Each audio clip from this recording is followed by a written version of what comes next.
Welcome to the Decompression Chamber. I am your host, Andrea, and joining me this week is not only a fellow veteran, but my cousin, Kristyne Thomas. Kristyne, how you doing? I'm great. How are you? I'm doing wonderful. Thanks so much for doing this. Really, Yeah, absolutely. really excited to get your story because, as with all things in life, you get a little bit of information here, a little bit of information there, and I'm excited to get like the whole thing, the whole rundown from you. Yeah, I'm happy to share. Awesome, awesome. Well, yeah. I mean, I know that like me, you're from California, but start back at the beginning and tell me a little bit about where you're from and in your childhood. Yeah, so I was born in Walnut Creek, which is in the Bay Area region. Of course. And shortly after being born, we moved down to more central area. So we moved a lot actually. So I've Mhm. lived in Salida, I've lived in Modesto, I've lived in Ceres, I've lived in a couple of places within those areas that are like specks of dust. Yeah, yeah.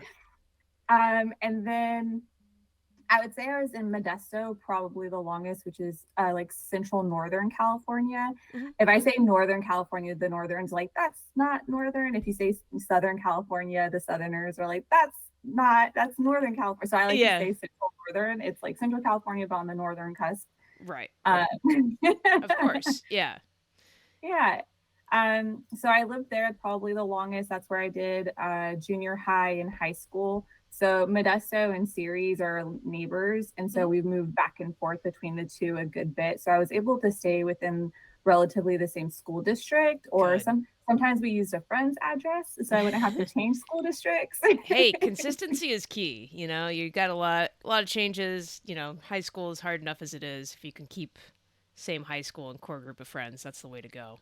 Right. Yeah. So Ceres only had one high school, so we didn't have to worry about that until um, junior year. The Hmm. second high school opened, and so half of the junior and senior class moved over to the new high school. So it was quite the adjustment. A lot of people lost some, not like permanently lost, but lost their friends at school and only had to see them after school. Yeah, yeah, that can be tough. I mean, you got to Yeah. find new people to cheat off of. It's crazy. Right. New people to walk home with. Well, yeah, that too for sure. Yeah. And then high school is actually when I enlisted. Okay, nice. No, I remember.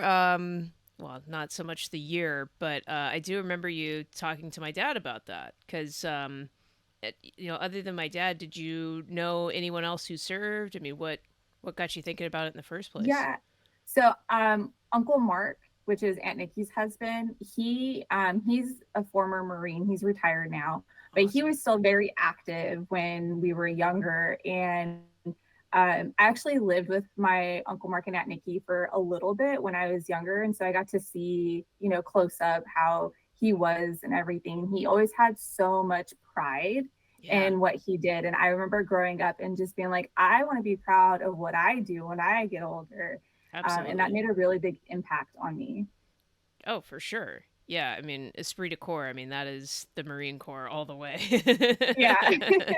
Yeah, they are never off active duty. It doesn't seem. Okay. Yeah. So no, that's awesome. So then, you start deciding on the branch, whatever else. Did you know what you wanted to do in the military, or you just knew I'll join and I'll figure it out? Yeah, so there's this program. I don't know if it's still around, but at the time it was called Project Yes, which is it's kind of like an after school program that helped Hmm. people in high school kind of figure out what they want to do with their lives, help them build like a resume, get internships and things like that. And I remember Right. when I was sitting with one of the advisors or counselors, she was like, "What do you want to do?" And I said, "I don't really know. I just know that I want the type of job that you shower before work and not after work." Okay. That's So when I decided that I wanted to go into the National Guard, it was because I had a science teacher who was in the California Army National Guard, and I loved that okay. he was able to stay home and take care of his family, but also go and serve the country. And not only that, but he also Yeah. got to serve locally. So California is heavy on earthquakes and Sure. um, later, as you know, the years went by, we had other things like fires and riots and whatnot. But Sure. at this time, we mostly just had earthquakes. Yeah. Um, and so he got to respond to those types of like local disasters. And I was like, that's really cool. I get to serve my community, but then also serve my country, be Yeah. proud of what I'm doing. And depending on my job, have the type of job you shower beforehand. Yes. So I sat down, took my ASVAB when I was still a junior in high school. Hmm. Wow. They came back, they said, here's your scores, here are the types of jobs that you can do. Um, Silly me, I was like, I want to go into field artillery and blow things up. I wanted to do the exact same thing. Like when I talked to the Marine Corps, Yeah. I was like, "Oh, I want to be a combat engineer. I want to blow stuff up," and they're just like, "Nah." Yeah, he was like, you can't. Why? Because you're female. Females aren't allowed in the field artillery unit. At this time, they weren't. They are now, but back Right. at Right. this time they weren't. And he was like, but honestly, you probably wouldn't want to do it anyway. And he started talking about like all the field exercises and the gear that you have to wear and the training exercises and all these things. And at the time, I was like, no, it's fine. I want to do all of them. But Yeah. ultimately, I ended up becoming a paralegal, which suited me later in life. Sure. Yeah. Definitely more the job you should shower beforehand rather than after. Yeah. Yeah. Yeah. Yeah. That's So really cool. took the ASVAB. I enlisted 5 days after my 17th birthday. So it was the summer between junior and senior year of high school. Wow. So like a year-long delayed entry program. Yes. But I loved it. I loved it. I got to Oh, learn so so great. much before going to basic training. So when I got to basic training, I wasn't even scared Yeah. Oh, yeah. You because know everything there is to know. What are they going to do? right, Yell at you? That's going to happen to right, everybody. right.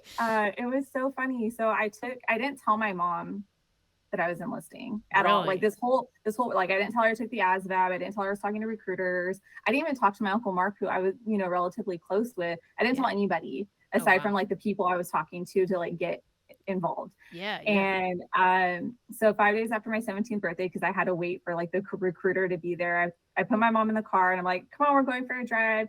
And we pull up to the armory and she gets this look on her face. She's like, uh, What are we this looks doing? like a military building. What are we Yeah. doing here? Yeah. And I said, nothing, come on, let's just go inside. Still haven't said anything. I sat her down on the couch and I looked at the recruiter. I said, okay, give her the paperwork.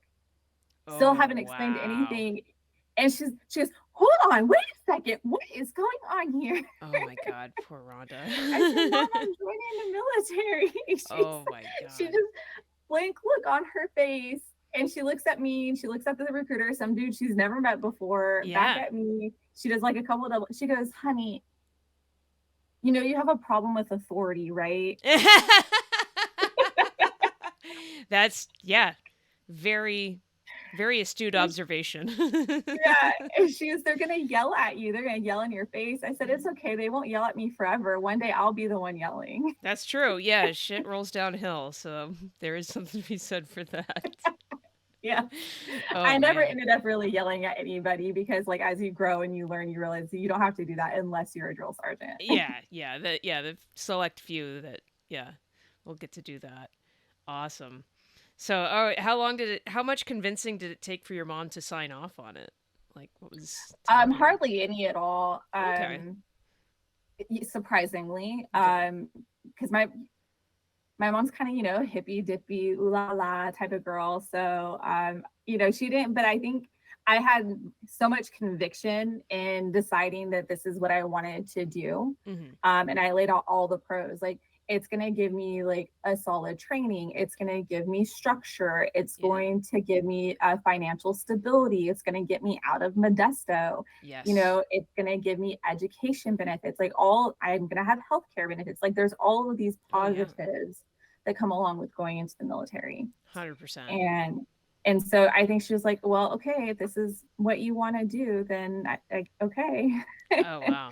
Oh, good for her. Okay, but and then, it's like a year before you head off to boot camp, right? So all right. So you go through your senior year, graduate high school, you're studying up on everything, whether it's general orders, soldier's creed, things like that. And where do you ship off for boot camp? So I go to Fort Jackson, Okay. which people are like, oh, relax in Jackson, because that was just the nickname that it had, which I didn't go to basic training anywhere else. So I don't have any personal comparison, right? I Right. only did the one basic training. But let me tell you something about Relax in Jackson. Even if it is more chill than other basic trainings, the southern heat Oh when you're from no. California Oh yeah. is a whole other ballgame. Oh yeah. That humidity, it will just stomp your colon. It's just terrible. Yes. I feel like my sweat glands broke that summer. Oh yeah. Because ever since then, I just sweat so easily. I know that's really gross. Sorry, guys. Yeah. It's But reality. yeah, it's so much, and like ever since that summer, I my body regulation and everything has been completely out of whack. Oh wow. Yeah, lifelong lifelong I mean, I don't know, is that qualify as a disability through the VA? Might look Oh, into I that. don't know if it's an actual like medical condition or anything. I'm just saying like this, I just feel like Oh I yeah. Yeah. sweat. I haven't talked to my doctor about it or anything like that. So I just feel like I sweat really easily. I feel like I'm hot all the time.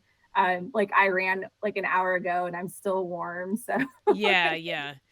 That's yeah, that is true. Um wow. Okay, so all right, so you get to relax in Jackson. I think they just chose that more for the rhyming properties. I'm sure it would be, yeah. Well, I think something it was started terrible. by infantry, because the infantry guys were not that far away at Fort Benning. Or Oh, we, okay. Yeah. yeah, Fort Benning or Fort Bragg. I can't remember now.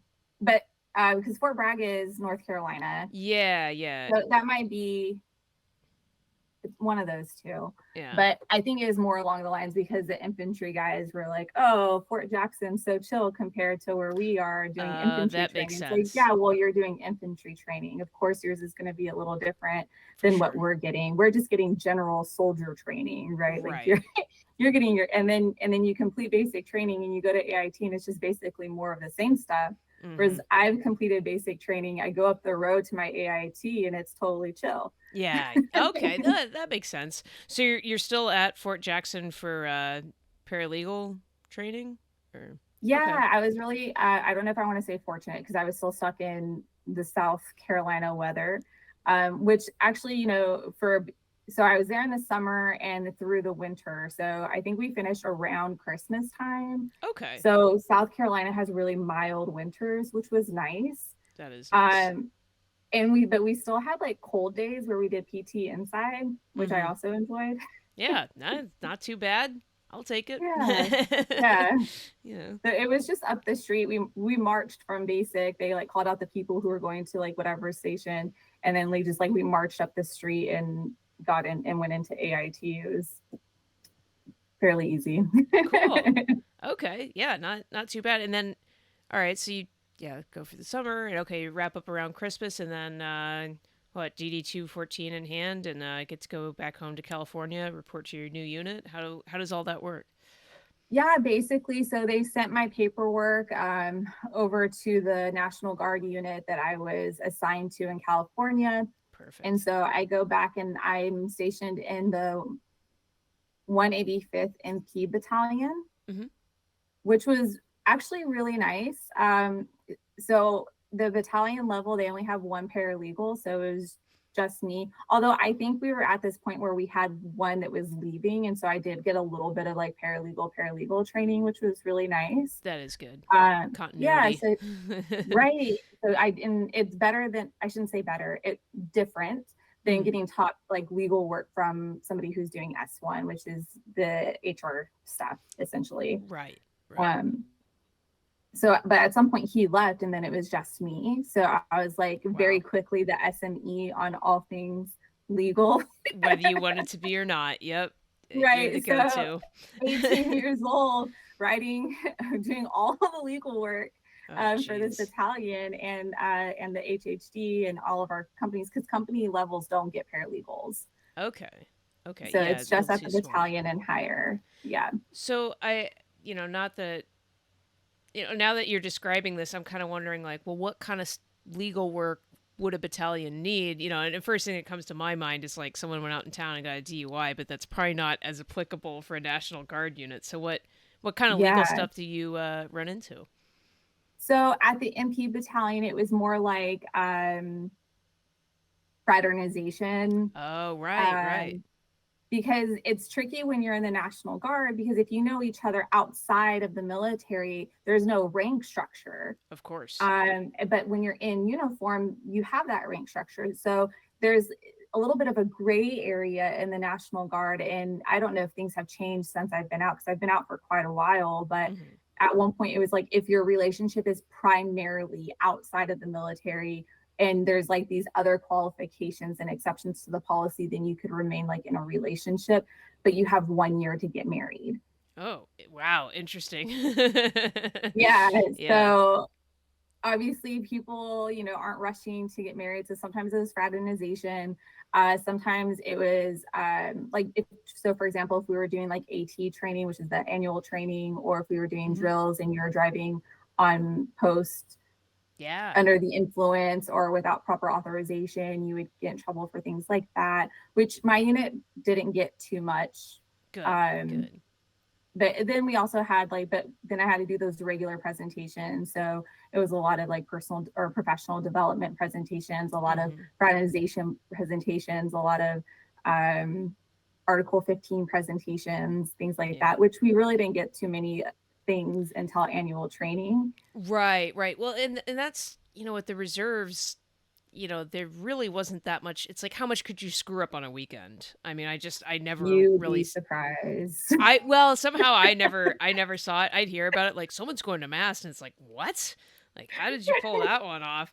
But yeah, AT it seemed like there's more of a margin of error and, people getting in Yeah. trouble. Or like AWOL, like if you just didn't come to drill, then you went Oh AWOL, yeah. like I would do your paperwork, which happens a lot in I the imagine. reserves and national. Oh, well, I don't know about reserves, but it happened a lot in our unit, in the National Guard unit. We had a lot of AWOL, a lot of people just late, not carrying, a lot of people like not in uniform regulation, Yes. things like that, not passing your PT tests, Mhm. those types of things. Like we had a lot of like that type of stuff. Okay. Yeah, that makes sense. Yeah, now that is stuff I did see a Yeah. lot.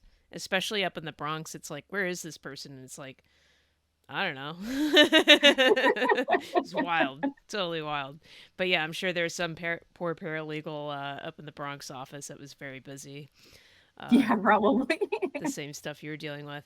So, okay. Well, yeah, that's, you know, you're the only paralegal for the battalion. Now, what are the implications for that when it comes to promotion? Like, at the Navy, you're promoted within your job field, so you're competing with, other master at arms, across the globe or whatever else. Is it the same for you, or you're compared against, all E3s in your unit, and you stand out Yeah, because you're the only paralegal? yeah, kind of. So you can stay at the battalion level up to an E4.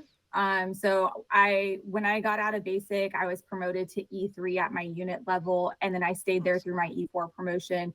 And then when I got promoted to E5, I went up to the brigade level. Oh, okay. But I still had to go through a promotion board. I still had Sure. to like have like all of my ducks in a row and things like that in order for me to get promoted. And I was against all the other paralegals in the state, Oh, wow. Okay. because National Guard is statewide. Of course.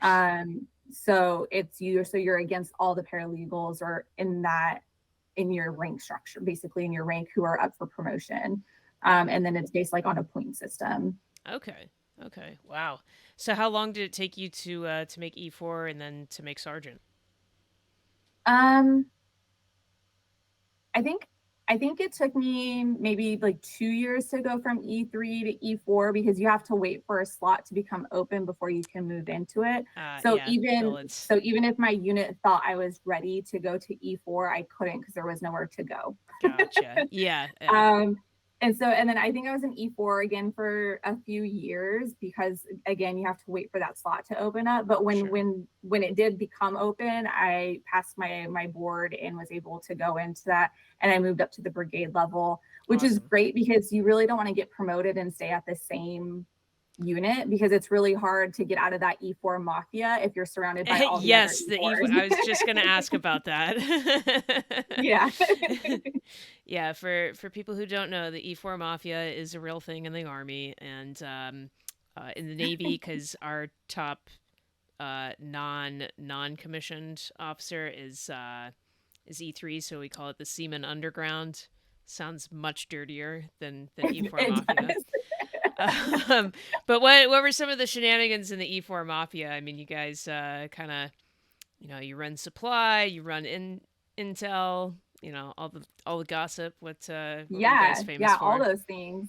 It took a while to get for me to get accepted into the E4 Mafia because since I was a paralegal, everyone was afraid to Oh do the yeah, things that because yeah. they thought I was gonna snitch. Thought you were a I'm not a narc. snitch. Like if you're not hurting anybody, go do what you want. Like if you're not hurting anybody, you go do what you want to do. Like Yeah, if you're not causing any issues, yeah, yeah, right? Like we're only here for a weekend. We're only here for 2 weeks. I'm not gonna do like loads of paperwork because you wanted to sneak off post and go get a cheeseburger or yeah, something, yeah, like yeah. Calm down. uh but it took a while because they had to get to know me and like Sure. what type of person I was, how serious am I about legal matters and things like that. So it took me a while to get accepted into Hmm. the E4 Mafia.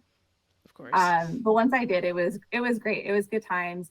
We did a lot of fun runs. Definitely did the gossip and the grapevine, and Oh yeah, but yeah. it was also really supportive. Like if somebody failed their PT test, all the other E4s rallied behind them Oh, and that's like great. helped them do like remedial PT. Or if they were on like the last like end of their stretch, we would all go and like help like rally them on and like push them forward. Obviously not physically because that's the disqualification, but Of you course. know, Yeah. do the best that we can.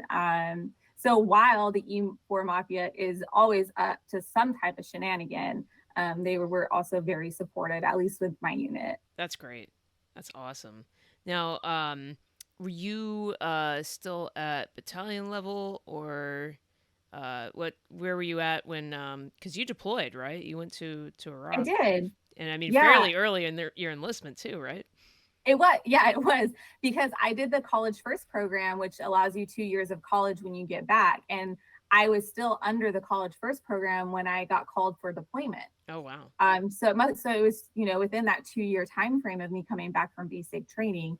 And I didn't have to go. I could have wiggled out of it if I Hmm. wanted to. Yeah. At the time, so with the National Guard, I'm sure there's something like this with the reserves too. There's called active duty operational support or active duty work orders or Hmm. whatever. But it's basically you're on active duty orders as a National Guard or reservist, Hmm. and you're working like normal hours or whatever. So Yeah. at the time that I was called to deployment, I was on ADSW, which is active duty special work. Hmm. And I was working for 100 Troop Command, which is basically the command that all the recruiters fall under. And I Okay. was doing all of their paperwork, their legal, and recruiters I'm sure it's much more get in, colorful than anything your unit could come up with. they get into some things. That they do. That they do. Yeah. So at the time, so I was still in the battalion for my M days for my weekend stuff, but then Hmm. on my active duty orders, I was with 100 Troop Command. So Okay. I was doing two different unit stuff.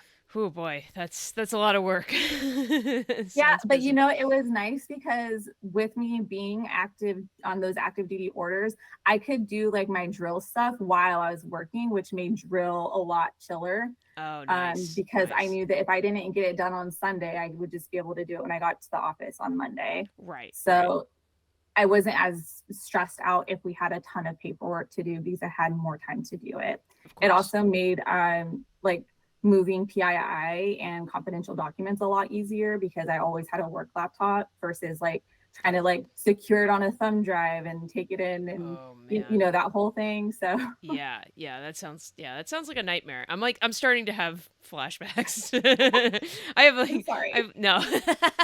I have different negative memories of my service of like, oh no, remote work, work laptops.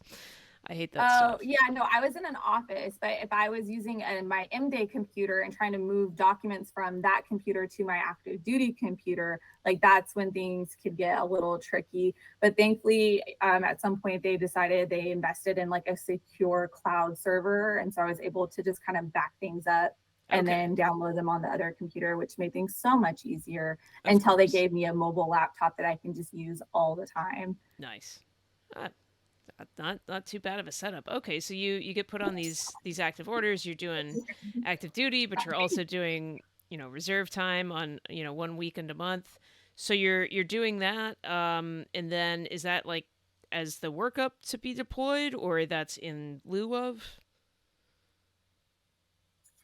Yeah, so I remained working at 100 Troop Command until deployment. Okay, So okay, gotcha, I had to leave for a few weeks here and there because I needed to do my pre-mob training, gotcha. and like Okay, learn, well, we didn't do combatives until we were in Texas doing pre-mob training. So in California, though, we had pre-mob training where we learned like the, first aid type stuff. hmm, And we did our rollover drills and our driving drills and all that. We did all that type of stuff in California. So I think I left twice for 2 weeks to do the pre-mob training in California. hmm. And then when we were like on official orders, we went from California to Okay, um,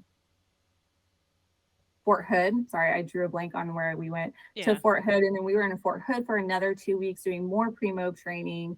And then we went from there to Kuwait. We stayed in Kuwait for probably 2 weeks to get acclimated, Makes sense. um, and, things of that sort. And then we went from Kuwait to our base, which was Talil, which is, Okay, they've changed the name now, but at the time it was a joint base with the Air Force and the okay, Army. okay. All right. Well, yeah. I and then you were over in Iraq then for an entire year, right? They actually moved our deployment to 9 months. Okay, okay. So we were boots on the ground in Iraq for 9 months, but I was gone from home for 12 to 13 because of all the training. Right. But I also, wanted to make sure I stayed on those Title 10 orders a little bit longer if I could, because that's a lot sweeter than Title 32 orders. Mm-hmm. And so when I got home and we did like our initial demo, um, I went to WLC, which is the Warrior Leadership course, so that I can get promoted to an E5. Because at the time I was still an E4, Okay. um, and you don't have to have WLC to get promoted to an E5, but you have to have it in order to move from an E5 to an E6. And if you Okay. have it as an E4, you get a little bump in your points. Absolutely. Um, so I asked my unit if they would send me to WLC, and they did. And it's really funny because the unit I deployed with wasn't even my unit. I deployed with the 224 Sustainment Battalion or Brigade. Yeah, the Okay. 224 Sustainment Brigade.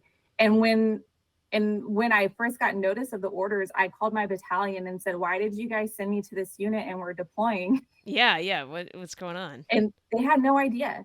The other unit, they just swooped me and just like moved me over. I The don't know how they did it, but they yeah. moved me, and nobody in my command knew that I was on this unit's roster for deployment. Oh my God. Yeah, it needs of the military, am I right? They just Yeah.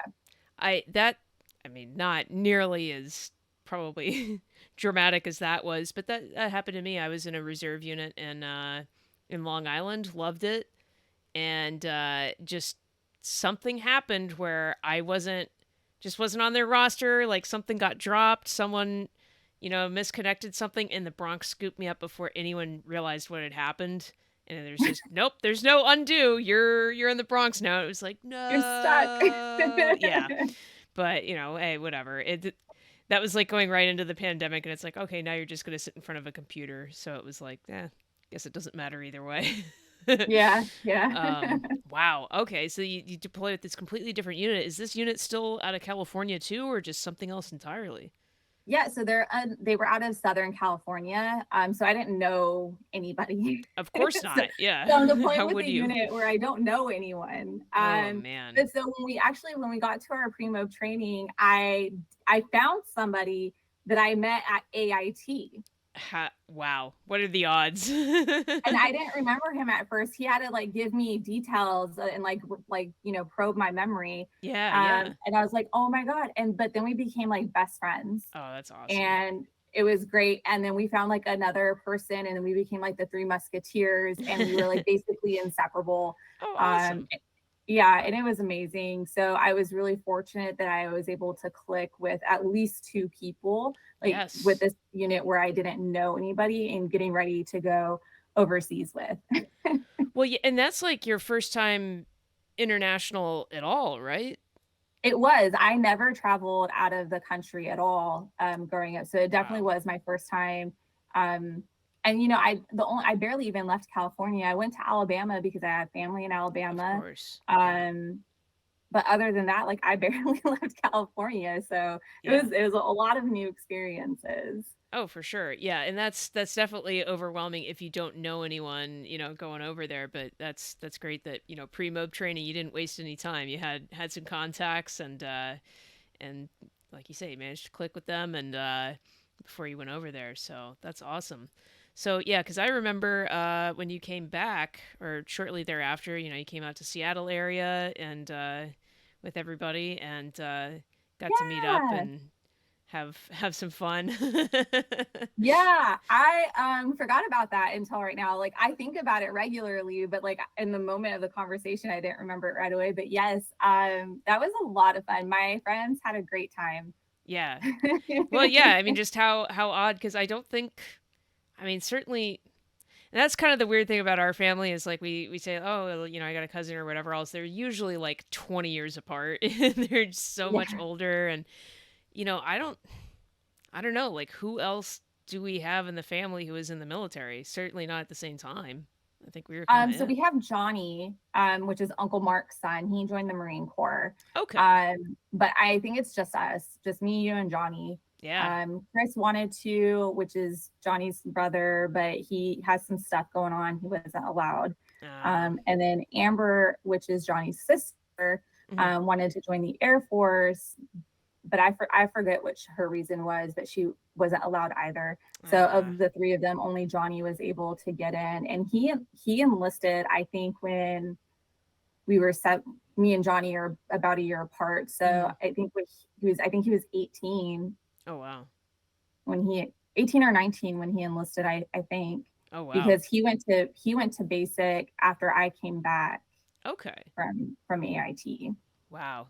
Yeah, it's a funny thing, getting into the service and you don't think about well, I mean, the statistic used to be like 70% of the people who walk through recruiters' doors are turned away for some reason or another.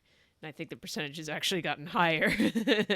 but us, we had relatively clean living growing up in California, so I don't think it was too much of a barrier for us. But get to get out there and do have those experiences. Now, when you signed up for the National Guard, was that for 6 year stint or what was the time frame? My original contract was the 8-year Okay. contract.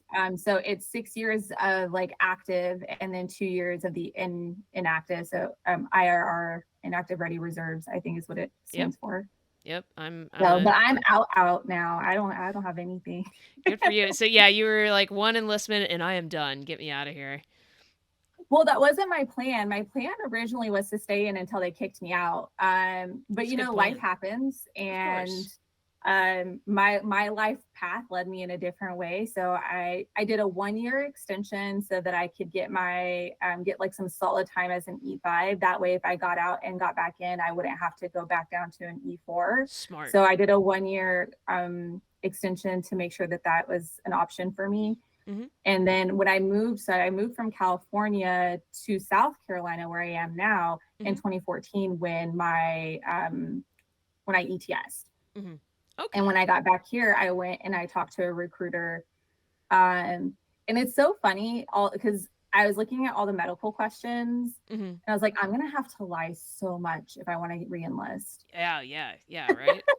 That's no, that's a crazy thing because I was active for 4 years, then I was IRR for 3, and right about the time I was finishing up college, the former service recruiter called me. You want to do reserves? And I was like, yeah. How'd you know?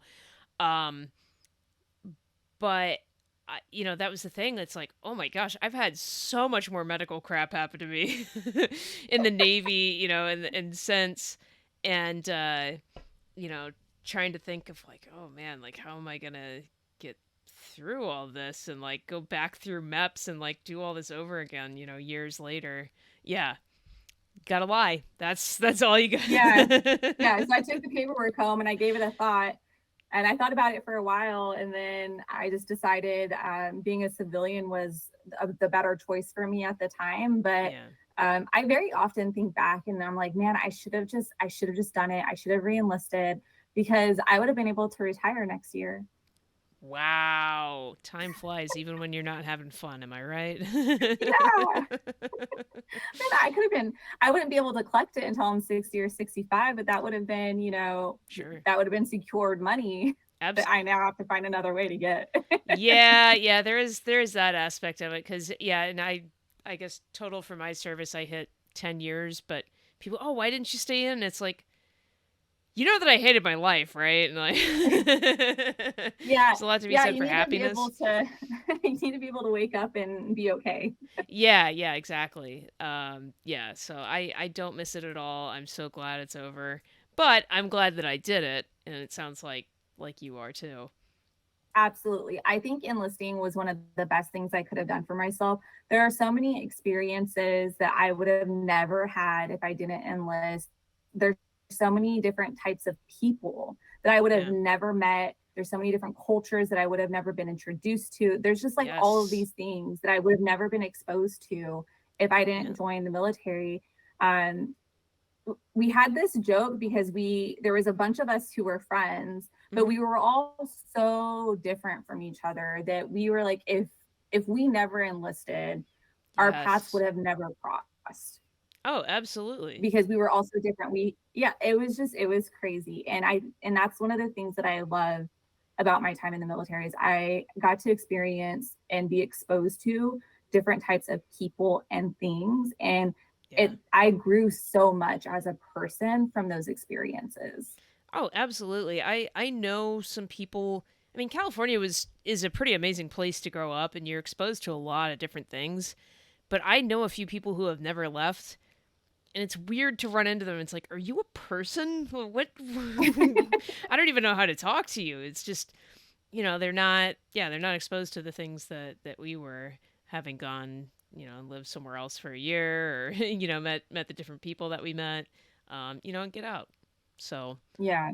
um, so yeah, you've been in South Carolina now for, man, better almost pretty much a decade now. Um, Yeah. what part of South Carolina are you in? I'm in Charleston, which is Oh, considered the low country, although people who are from the actual low country have different opinions about that. But to the oh, rest sure. of the world, Charleston's the low country. Yeah, yeah. Well, and that's kind of a military town too, right? Because that's where the Navy has their nuclear power school. Yes, Yeah. yes. So we have a joint base. So we have the Navy side and the Air Force side Hmm. that's in North Charleston, Okay. and you can definitely spot the nuke kids when they're like off base. They stick out so much. Oh yeah, they do. Um, Just giant dorks. Yes, and it's so I mean, like, I've known a couple people who, like, taught the program. I've known a couple people who've gone through the program, and, oh my gosh, they are so, so smart, but, like, if they tried to speak to me in the way that they needed to teach, I would feel like they were speaking a different language. Yeah. Um, Yeah. I had this one neighbor, though, he taught at the Navy nuke school, like, one of the, like, high Sweet. level things. I don't even know what it was called. That Um probably for a reason. Need to know basis, you don't need to know. Yeah, I mean, like, he told me, but it was such a complicated Yeah. title. You're just like, "Uh." Yeah, you teach smart people things, got it. Yeah. Not that I'm not smart, it's just different types of smart. Oh, yeah, yeah, it's I'm not at that level. But he was the best mixologist. oh, Like, really? yeah, so his Imagine wife that. is a chef, and Okay. so they had a lot of like they hosted a lot at their house. And I every time they asked me if I was coming over, I would move plans and I would go because it was always the best food and the best drinks, like better than and saying living in Charleston, that says something because Charleston's a very food and bev heavy place. Like people Yes. travel from across the country to get food in Charleston. Yeah, Um, South Carolina is happening. I see stuff popping up in the news all the time, whether it's Charleston. I know I got a buddy of mine, he's moving down to Greenville here very soon. yeah, Another couple people that moved to Myrtle Beach, and I'm always seeing stuff popping up. Like you, I think you guys still have the electric chair. You're bringing back the firing squad, and apparently constitutional carry is about yeah, to happen. I'm like, I yeah. need We're to move we're to doing South some Carolina. What am I things. doing? We're doing some things here.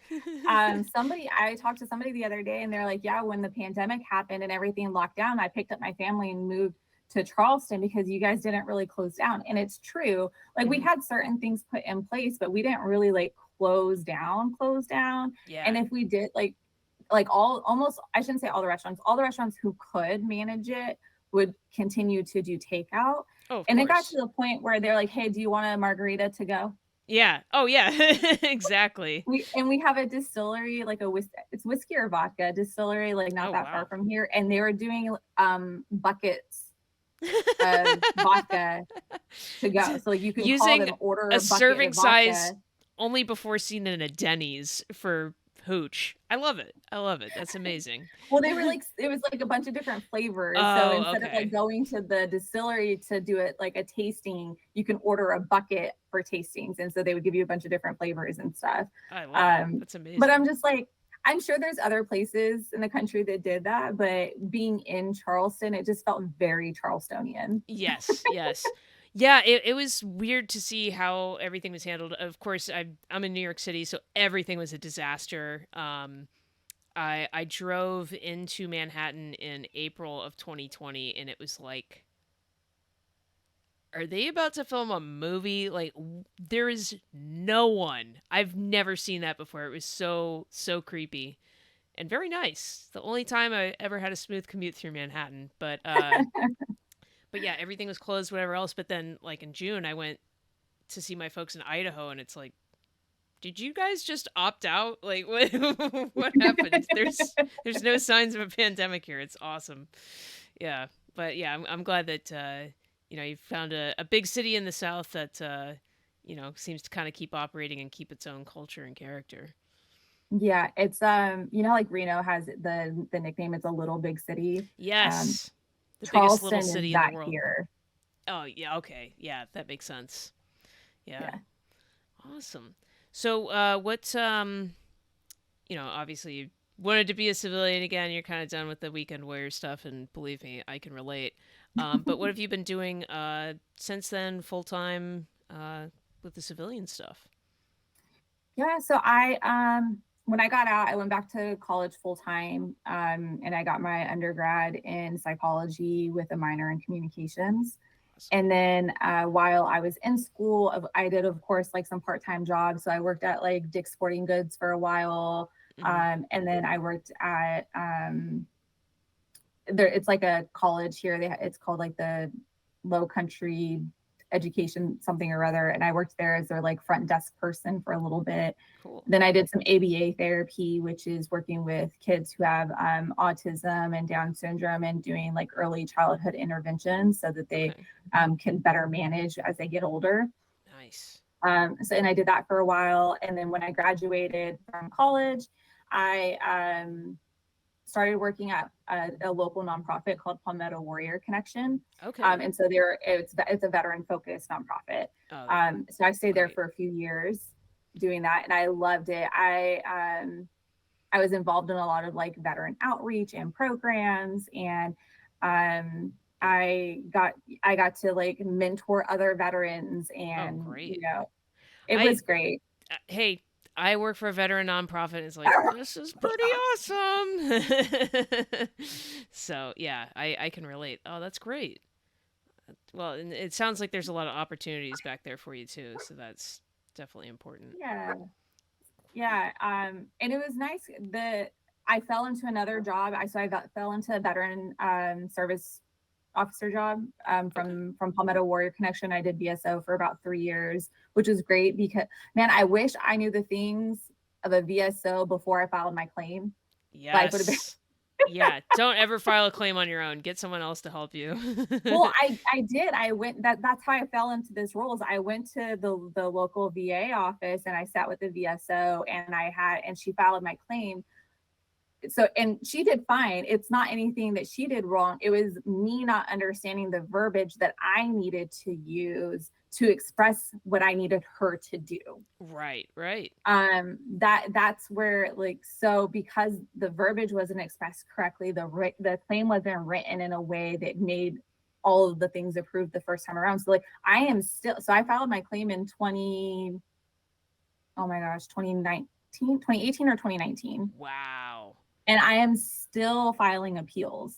Oh Listen, my any goodness. veteran who's listening, if you file a claim and it gets denied, you have 1 year to file your appeal. If you do not have evidence, file it anyway. Yeah. Because if you let that 1 year lap, your effective date starts over. Oh, yeah, yeah, because that's the thing. They back pay you from the date that Right. you apply. So yeah, it's very So important to I have extend that not out. missed a single appeal date. Good. So if Good. these things get awarded Yeah. and if my rating changes, that's the other key point. If my rating changes because of that award, Hmm. and VA math isn't normal math. It's not No, 10 plus 10 equals 20. it's So Common even Core. if I get like a 10%, that 10% isn't going to raise my Yeah. my overall rating. Right. But if it does change, I'm going to get back pay from when I filed my claim in 2019. Amazing. Yeah. Absolutely crazy. Just the appeals I hear people, go through and everything else. And for the longest time, like when I got out, I'm like, I never was sick, never was injured. And I've mainly gotten hurt off duty. But then I was talking to a Navy buddy a couple weeks ago, and he goes, "No, can you hear anything?" I'm like, "No, my hearing's trash. I can't hear a damn thing." He's like, "Well, you need to apply for that." And we started running down the list. I'm like, "Oh yeah, that's bothered me forever." I don't know. It's like I guess once it happened, I'm like, "Well, I guess I'm just like this for the rest of my life," and just kind of forgot about Yeah. it. Yeah, Like, and that's kind of how I was too, because like it was just like, one, I was National Guard, so I was like, I didn't feel like I had the right to file a claim for a long time. yeah, yeah. But in the VA, the only reason why the VA is awarding me anything is because of my deployment, because Hmm. you have to have active duty time in order for the VA to account you as a veteran Of and to give course. your claim any like validity. Now you can get some things approved as a reservist or a National Guard, but it's much, much harder. Yes. So my like if you are in the reserves or the National Guard and something happens, make sure it's documented and that you get an LOD, Hmm. because the VA has now stopped. If you don't have an LOD to prove that this happened while like on training orders, it's not getting approved. Right, right. Yeah, I got to imagine that they're clamping down. And there's always talk of that, of clamping down, and now they're going to like prorate if you make a certain amount of money, you don't get paid out as much. It's all craziness what's going on. I don't Yeah. think that prorating is going to happen, I honestly. don't think so either cuz people are going to freak out. Yeah. Yeah. Yeah, the veterans are always getting screwed. That's why I joined the VFW and American Legion. Even if all I do is pay them my 35, $40 a year, it's like, well, at least that's some lobbying that I can get behind. So Yeah. do Yeah. something Right. for We us. need somebody to fight for us. Yeah, yeah, no kidding. Um, but yeah, so with all your experience and everything, if you knew someone looking to join today, what advice would you have other than don't do it, which seems to be a common rec. Join the Air Force. If you have to That's true. join the Air Force. Yeah, My Space my Force might be cool. Oh yeah, I forget they're a thing now. Yeah, But yeah, the me Space too. They're Force. only like 6,000 people or something. Very small, very Well, and I small. have a friend who joined the Space Force too, because he Really? reached out to me, yeah, Wow. to see if I had contacts for somebody so that he can get a letter of recommendation so that he can join the Oh, Space Force. okay. I don't know if the contact I gave him worked out or not, because I don't really talk to anybody from California all that much these days. True. Like, we're Facebook friends, Yeah, but yeah, other that's one than of those that, things. Yeah. You're yeah. reminded periodically of their existence. That's about Yeah, it. yeah. Like, I know something went down, like I know that I could call them, because that's one of the things about the friends that you make in the military, is that like Yeah. even if you don't talk to them for 5 years, like if they were your friend, like an actual friend in the Yes. military, not just an acquaintance, somebody that you got lunch with on occasion, but if they were your actual friend in the military and you guys just like life takes you in separate directions, but Hmm. like you need them, if you call them, they're gonna respond. Like Yeah. whether Yeah. that's them just answering the phone and talking you off the ledge, or helping you out of a bind. Like I know Yeah. that there's a handful of people who were like legitimate friends of mine from the military, that if I needed them and they Yes. had the ability to help me, they would, Oh, yeah. even though I haven't talked to them in like 5, 6, 10 years. Yeah. Well, and that's what I'm experiencing now with doing this is I'll again, Facebook, whatever, reach out to someone I haven't talked to since we were in Bahrain. So 10 years ago, and it's like, yeah, I'll come on, and you just pick up right where you left off and start hearing stuff like, wait, you're from Chico? You know, it's yeah, a lot of fun, crazy stuff that pops up, and yeah, just having that shared experience. And like I mentioned, I joined my local American Legion because I need to hang out with dudes in their 70s and 80s all day. But it is weird, like we do have that common thread. You wouldn't think it'd be that big of one, but it's like, okay, you're a veteran, I'm a veteran, like we can talk, and Yeah. there's some shared connection. It's not nearly the gulf that you would think it would be to cross. I mean, it's Yeah. And we really always cool. find each other, like, somehow, like if you're at a non-veteran event, like somehow the veterans find each other. Oh yeah. Always. I like, so the job that I do now, it's not a nonprofit. So, but it started out as veteran oriented, but our program is so great that we open it to everyone. So Oh, cool.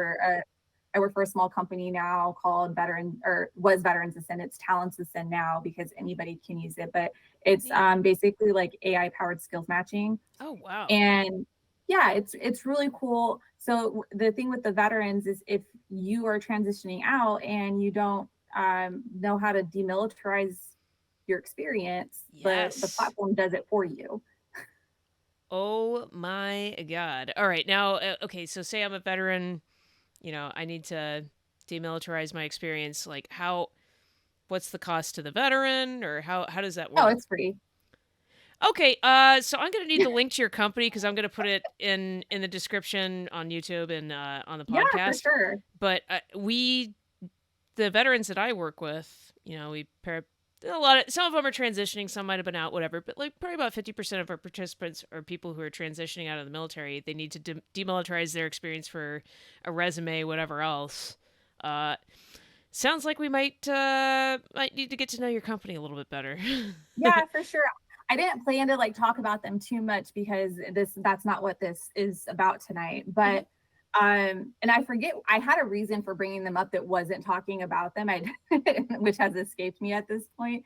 That's okay. But it's just it focuses on the skills. So and then the employers who use our platform to match to you, they Oh have the wow. same database of skills. And Okay. so the easiest way to explain it is that it's like match.com but for work. Perfect. And you don't have to be transitioning out of the military to use it. You can be out for 5 years, 10 years, 20 years looking for a new opportunity, or maybe you've retired and you're like, I'm bored and I want to go do something. And so Okay. you're thinking about going back to work. It doesn't matter. You don't have to be a veteran to use it. That's why it's Talents to Send now and not Veterans to Send. Like anybody can use it. So if you're a Oh wow. mom getting back into the workforce, you can go in there and you can put time management, deals well under pressure, Yes. whatever other skills that you have, and you'll still match to an employer because there's no resume. Okay. No, I love it. Yeah. I'll definitely put the link in the description. Thank you for bringing that up. Yeah. I wish I could remember why I brought it up. I probably derailed you as I do. I'm the steamroller of podcasting. I just ram right through whatever my guests are That's saying. okay. Um, but yeah, you said that it was basically like in regards to a job transition, and that's about as much as I remember. But Um, yeah, picking I up where know we it's like, left off yeah. because Um, veterans have a connection. We veterans find each other even in Oh, non-veteran that's what it events. was. Yeah, Yeah, yeah, veterans, we always find each other. So right now I do a lot of networking because of I'm going course. out like trying to spread the word because we want people to learn about it so that they can come use us. So I'm going to a lot of like networking events, whether they're online or in person, Hmm. things like that. And I'm also trying to step out of my comfort zone. So I'm going to a lot of like meetup Yeah. events. Oh, great. Yeah, I Um, love those. yeah. And if there's a veteran in the group, we somehow like always find each other. Yeah. I don't think I've been to a thing yet where there's not been at least one other veteran that was identified. Yes. Yes. Exactly. Yeah. There's just some way to kind of suss those people out and make the connection. So that's awesome. Yeah. Really cool. Well, I really appreciate you coming on, and especially as busy as you are with doing your run. I bagged the gym this week, so I'm impressed with your dedication. I have none. But thank you so much for coming on and giving me your story, and giving some good recommendations for folks looking to join. I definitely think Air Force and Space Force would be the way to go these days. Yeah, absolutely. um, but yeah, I again appreciate it so much. Have a great rest of the week and a very momentous and important Memorial Day. Thank you. And thank you so much for having me. And definitely take a moment. You don't join the military and leave the military and not know somebody for Memorial Day. Yeah, So the um unfortunate truth. right, Yeah, right. So we're all gonna take our moments and cherish them and then move on with our lives for the time. Not that they yeah, ever leave, right? They're always on our right. minds. But Of course. just like with birthdays and Christmas and things, we have a dedicated day to make sure that we take that time out for them. Absolutely. Nope. Well said. Well, again, Kristyne, thank you so much. And yeah, take care. All right, thank you.